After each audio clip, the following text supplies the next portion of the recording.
Let's be honest here, Jurgen Klopp has been given a godlike status at Liverpool, and for good reason. At the same time though, he's a 7-year god if there was ever such a term. The German tactician has done wonders wherever he has gone, but at the same time, he is haunted by a curse that he has not been to lift since 2011 when he first started his career in football management. Humble beginnings.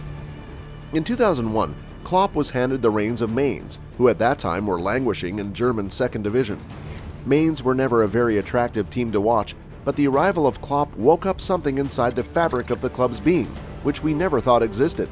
They started playing an exciting brand of football, always trying to trample their opponents or beat them into submission.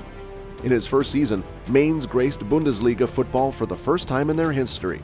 For 6 seasons, they punched above their weight, spat at Bayern Munich, humbled the likes of VfL Wolfsburg, tamed Bayer Leverkusen, but in Klopp's 7th season at the club were brought back to earth, or, in this case, consigned to another sentence in lower-level German football. Even today, Klopp is considered as something of a legend in Rhineland because not only did he transform the club into a stable institution, but also stuck with them when they were relegated, showing the Bavarians who's boss. In 2008, Klopp became the manager of Borussia Dortmund, even though an offer from Bayern Munich was also there for the taking. He led the club to a 6th-place finish in his first season in charge, and the next season improved it to 5th. A few years later, Dortmund were ready to take on Bayern Munich and lifted the Bundesliga title in 2012. This was a team that was playing with passion and style, with a young crop of talented players such as Marco Reus, Robert Lewandowski, Marcel Schmelzer, and Mats Hummels earning all sorts of plaudits. An appearance in the 2013 Champions League final confirmed that Klopp was one of the best managers around. After losing the final to Bayern Munich, cracks started to appear.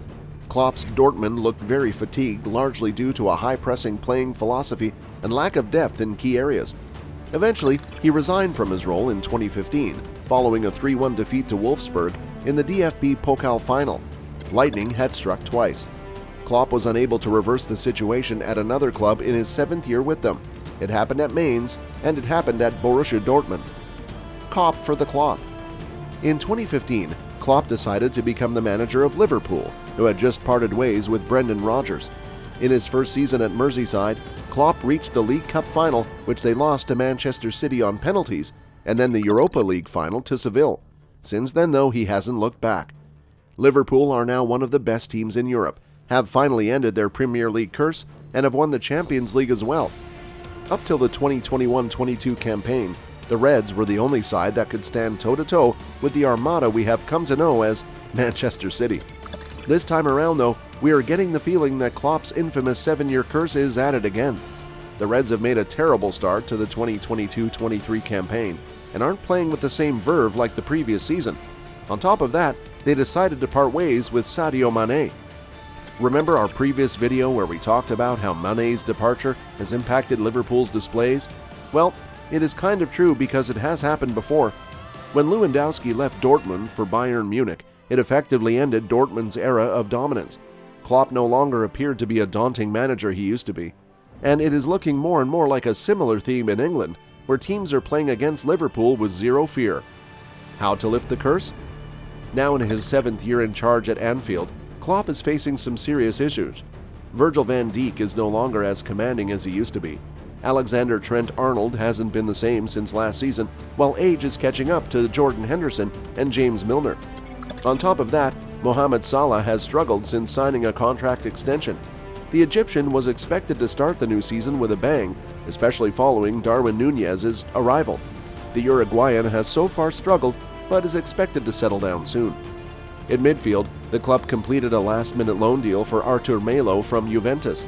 The Brazilian hasn't been at his best in the last 2 seasons, so you can imagine how disappointed Klopp would be at the club ownership for not backing him properly in the transfer window. One of the reasons why Klopp has failed in his 7th season at Mainz and Dortmund is because of his stubbornness to not work out a different strategy. While gegenpressen is a great way to take the game to your opponents, it eventually impacts player fitness.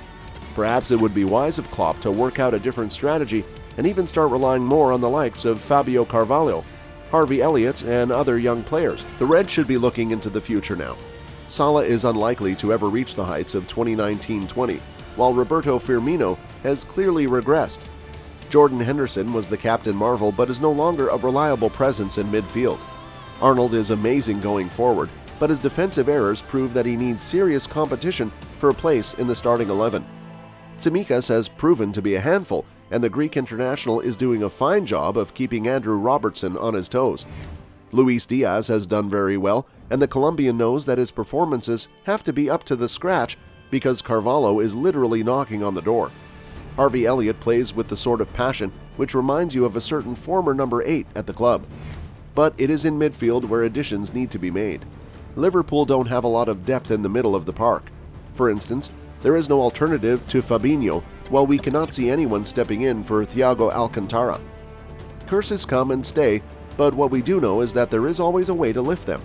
Klopp's 7-year curse is definitely not a fancy word that people have thrown around casually. It exists. However, the German alone isn't to blame for never being able to lift it. He needs all the help he can get to address the situation. In fact, he deserves that help. The club's ownership really needs to back their manager in the January transfer window, and Klopp, on the other hand, needs to alter his philosophy to survive what has become a testing situation for him and for the club. Maybe Anfield is going to be the hallowed turf where Klopp will finally exorcise his demons of yesteryears.